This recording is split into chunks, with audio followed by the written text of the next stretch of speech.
right. Welcome, everyone. Today we have a really special guest. So give it a really good listen. You're in for a treat. We are going to interview Christian Snuffer, who is going to help us out, the Wilderness Reboot team. He has so much experience in this wilderness field, working for multiple programs. He's a licensed mental health counselor, and we really want to get to know him and just let you all in on what's happening in Christian's world right now. So let's go ahead and dive into this today. Again, Wilderness Reboot is a transitional support community for wilderness therapy alumni. Christian, thanks so much, man. What's happening? Yeah, man. Thanks for having me. I appreciate the opportunity to come on here and speak about some of my experiences in wilderness therapy in general. Yeah. Yeah, man. Yeah, we're so excited to have you, and we just know you're going to give all our members a lot of value with, just being really tied to this work because, as you know, this is really special stuff, and it's not something everyone does, which makes it, unique. And so, Right. yeah, why don't you just tell our listeners a little bit about yourself, your journey, and how you got into wilderness therapy? Yeah, totally. So I grew up in Salt Lake City, Utah.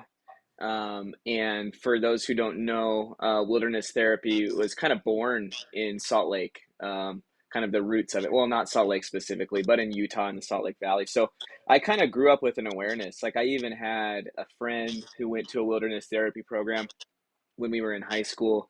So I was familiar. When I was going through my undergrad, I was working in an office, essentially working in a call center. And I have always been pretty outdoorsy, grew up hiking, biking, backpacking. And working in that office was just killing me. I was just like counting down the days, like, all right, I'm going to graduate and then I'm going to go get a job and I'm going to be outside. And that was literally it. I was like, I'm just going to work outside. Um, so I started looking into wilderness therapy programs and I was just like super keyed in on wilderness. I didn't even consider the therapy piece. I was just like, all right, Right. I could go work outside. It's going to be awesome.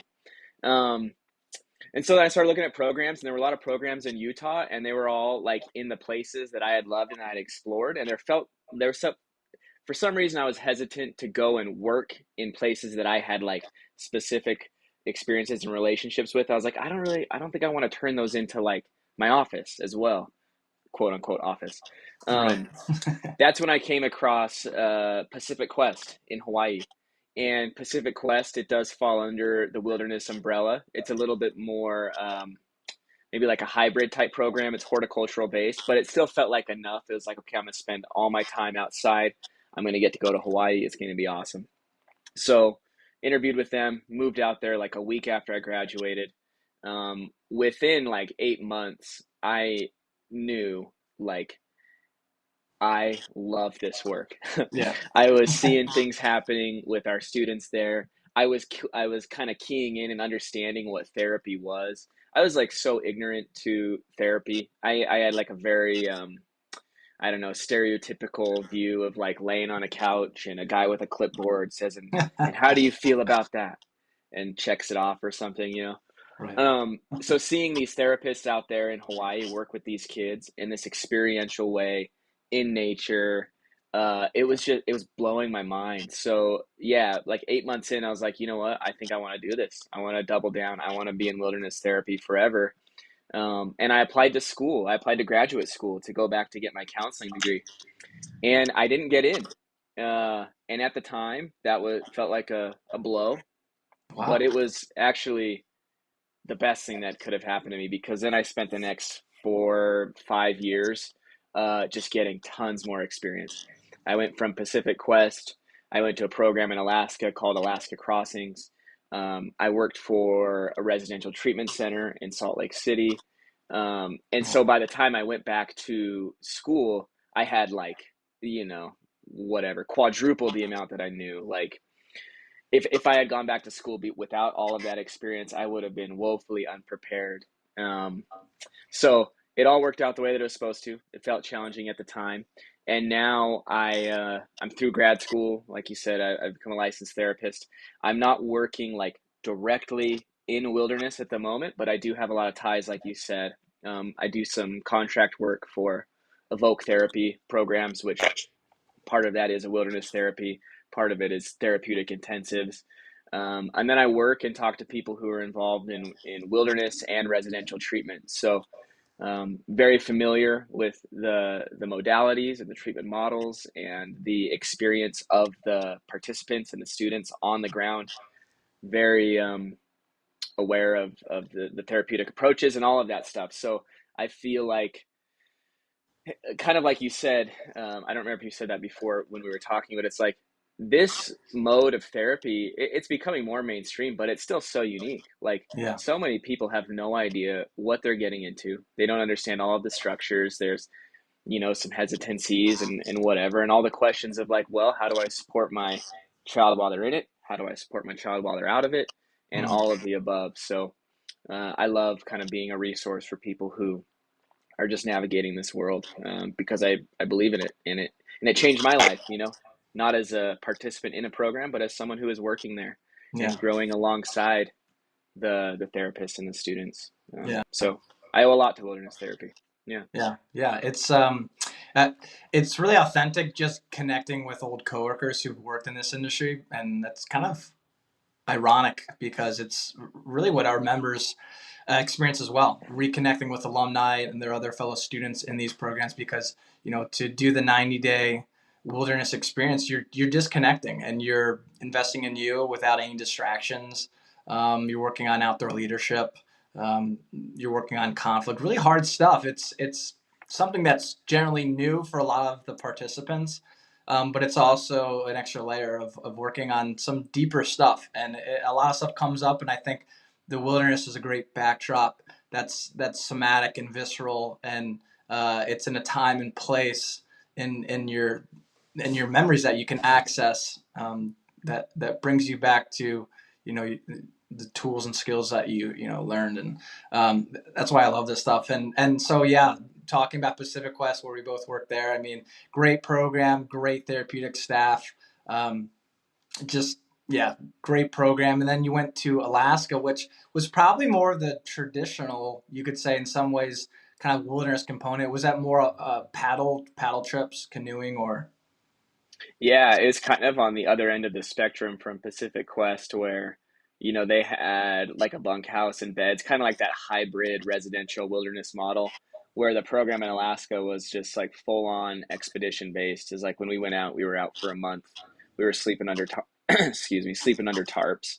But the trade Yeah, off was that it was less like clinical support and intervention. It was like the experience was doing much more of the work, where at PQ it was very clinical. And as you just said, like the therapeutic staff at PQ is, top yeah, notch. So, right. yeah. Yeah, it's a fine balance, and I think it's cool with the history of wilderness there because it really does come from wilderness schools like Outward Bound and Knowles, Right. which like Kurt Hahn and those early founders were just promoting the fact that just the outdoors alone, the mountains speak for themselves, and they can give so much knowledge to us and reflection, and so yeah, I'm a big water sports guy myself, being in Norway, and I love the Arctic waters. And I was a little bit in the Salish Sea, a little bit below where you were, and I can't wait to eventually come out there someday. And Mm.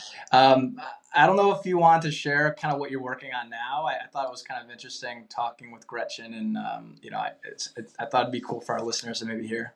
Yeah, totally. I'm happy to do that. So, Alaska Crossings shut its doors at the start of this year in January, which was, like a huge blow. Really sad for a lot of people, sad for the community. They've been operating up there for about 20 years. Me and a couple other people who were involved in the program, we're trying to take it upon ourselves to restart the program, in a little bit of a different way. It's not going to fall necessarily under like a therapeutic program. As you just said, there is therapeutic experiences happening all the time just by being immersed in nature. But trying to kind of modify it a little bit, be more under the window of a Knowles or an Outward Bound type Mm, experience. But we all just believe so wholeheartedly in that region, in kind of the magic of the Tongass National Forest, and yeah, feel it's just a shame to not have some way to access that in an intentional, again, quote unquote, therapeutic way. So that's a project that we're undertaking. We're hoping to run a few programs next summer. Still a lot of stuff to be figured out, as you can imagine, but things are right, moving right. forward, and we're Yeah. stoked. So, okay, you got into this work, then you went back to school. You work for different programs. You're starting some projects, and you're contracted by programs like Evoke, doing family intensive. Why don't you share a little bit about that? And it seems kind of like a perfect fit how we started talking and enjoying the Wilderness Reboot team, because it's about kind of now looking at those proponents of wilderness that are so special, and now trying to find ways to help with recidivism and Mm-hmm. reintegration, and kind of taking those skills and that transfer of learning, back home. And in your experience, like, what have you seen in wilderness that works? What have you seen with your intensives that you're doing, and how can we, help folks kind of transition? Yeah, yeah, totally. Um, it's funny, like this week, it's come up with a couple of my clients in my private practice, and it's structure and routine. And I think the paradox of structure and routine is that people think that if you have a structure, you have a schedule, you have to become rigid. And the paradox is that the structure and routine actually sets you free. Because if you know exactly what you're supposed to be doing, when you're supposed to be doing, when you're supposed to be doing it, now you have all that other time where you're wondering, should I be working on this? Should I be working on that? Should I be doing this? Your mind's free because the structure and routine already holds all of that. Right. And I think wilderness and residential treatment does such a good job of creating structure and routine. And I'm not gonna sugarcoat it. Sometimes in those settings, it can feel rigid because you're Mhm. managing a group of people, you're managing a group of teens, and so sometimes it can. But if they can understand like the fundamental freedom that comes out of a structured routine, and if they're able to take that home and now begin to build structured routine around their life using things like Wilderness Reboot, using the programs that you've developed, it's like, okay, that will set you free, right? There's still going to be the mental, emotional, probably some behavioral issues. But fundamentally, if you can hone in on that structure and routine, you give, again, you just create so much freedom. Um, and so it's funny, like I said, that's come up a couple of times this week. I had a client come in talking to me about like motivation. And Mm. I'm like, well, I don't think this is a motivation issue. I think this is like you're not allotting time to focus on what you actually want to focus on. This is like a Mm. structure and routine issue. Um, and a lot of people, it sounds simple, but I think a lot of people don't recognize it and they don't build it into their own lives. Right.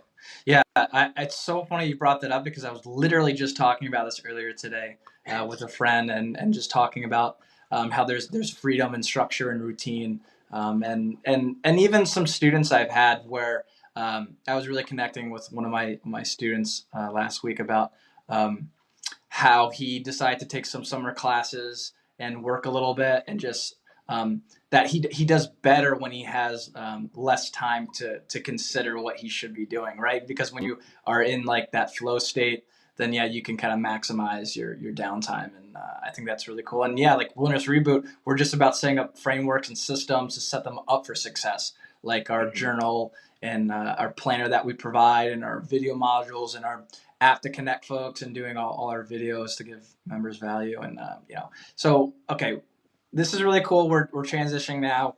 We're talking about wilderness, your journey, kind of students um, getting taken from these behaviors and habits and patterns they've had to now just like no distractions. And that's kind of what you're mentioning, like that rigidity. It can be tough. You're totally changing what you've been doing for so long.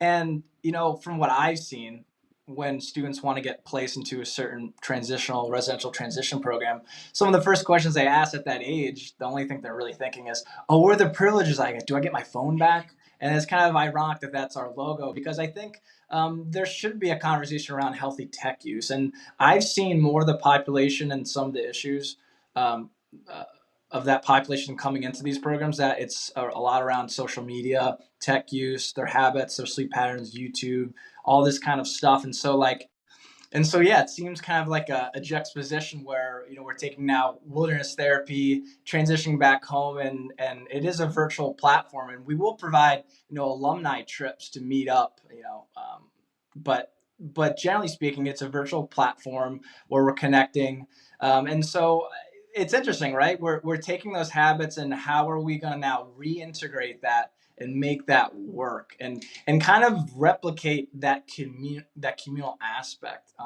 In your opinion, what do you think?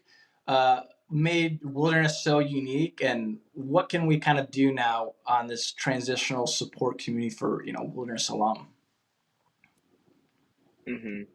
Yeah, yeah. I was gonna speak to that a little bit earlier too. Is like I'm a big believer in group work. And I think fundamentally, like a wilderness experience is a group experience for a couple of reasons. It's like, number one, just being around people who are experiencing things that you're experiencing is incredibly liberating and connective. Number two, you get feedback, you get real time feedback in the moment of how am I showing up? You know, is this conducive to relationships? Um, and then number three, you get to bond like a fundamental human need. You get to bond Yeah. with people. So I agree. It's like you go from a transformational experience like that, you get sent back home with these people that you've bonded with these people that you've gone through an experience, and then how do you stay connected? And things like Wilderness Reboot, things like alumni trips, it's like it's so important because the integration, if we don't integrate it, if we don't stay connected, then the experience just becomes like one blip and moment in time. And yes, you will have lessons that will persist with you, but there's so much to do to integrate that to where you begin to show up in your happiest, most healthy, and whole form. And it does require community, and it requires, again, structure and routine and some direction. So, Yeah. yeah, yeah. Yeah, that's awesome. I totally agree. I think people have to get on with their lives, and I think this is an experience that they'll always take with them as a badge of honor. I mean, there's not so many people, even myself. I've been a field guide for like many years, commercial guiding out in Norway and the San Juan Islands, and just kind of all over and working programs. And I've never consistently been in the backcountry for 90 days, or even with a hybrid model, 2 days to a base camp, 3 days, and then back on itinerary. I mean, those are long, long days out in the field. And so um, we want to make it sticky, this community, and we want to give them value. We want to make it, a business model that's, serving them. If we can't do that, we have no business doing this. But we want to, have them transition back and have that community. They can always come back, dude. They can network with. They can say, "Hey, where are you? I'm here now." And maybe they'll get back in the guiding. They'll get back in the space. Maybe they won't, but they will always, in a place and time, have a place to access this time in their life that changed and gave them breakthrough, gave them feedback, gave them the tools and skills to pursue and navigate the life that they hope for. And I think that's the cool part is. Like with the scheduling and routines and structure, it's really investing in them. And so when you come together with a community that's trying to support you, who are all kind of doing the same thing, that is an experience that's different than anything else. And to find a community of people who are doing wilderness, it's quite honestly non-existent. It's Hmm. non-existent. And so it's ironic that um, you can go through such an impactful experience, come home and kind of feel alone. And I know with my students, not everyone really wants to share wilderness. It's kind of there's a reverence kind of to it for some, Hmm. and some people want to share it. But even when they kind of connect with some friends, they kind of like, oh, that's cool, man. And it's kind of there's not a lot of depth to really talking about it, and you can never fully relate, right? And so Right. to make a community that's built by our community, by transitional, guides who've been in wilderness, therapists who've been in this industry, wilderness professionals. It really makes it something, really special. And so, Christian, thanks so much for coming on. We really appreciate you giving our listeners value, and we're so excited for you to give our members inside more value. And any other thoughts? Anything else you'd like to let listeners know at home if they were considering an alumni support community? Anything you would tell families or alumni? Uh, I mean, kind of just reiterating what you were just saying is like staying connected is key. Staying connected and sharing our stories. Like you just said, there is a reverence and there is a humility involved. And if you can find a community, if you can find people who can hold your story without, projecting their needs or wants onto it, someone who shares in that experience, that's tremendously powerful. And I appreciate you putting together this platform and creating opportunities for people to be able to do that. Likewise, man. Well, Christian Snuffer, the man, the myth, the legend, we appreciate you, man. Have a wonderful day. And Uh, what's on the agenda this weekend? You going to get after what am I doing this weekend? I'm going to Mexico next week, so I'm packing for it? vacation. Yeah, Cool, man. We'll yeah. enjoy the rest of the summer. And yeah, we'll see you on our next interview, I guess. Thanks, Mark. Cool, man. Have a great day. Yeah.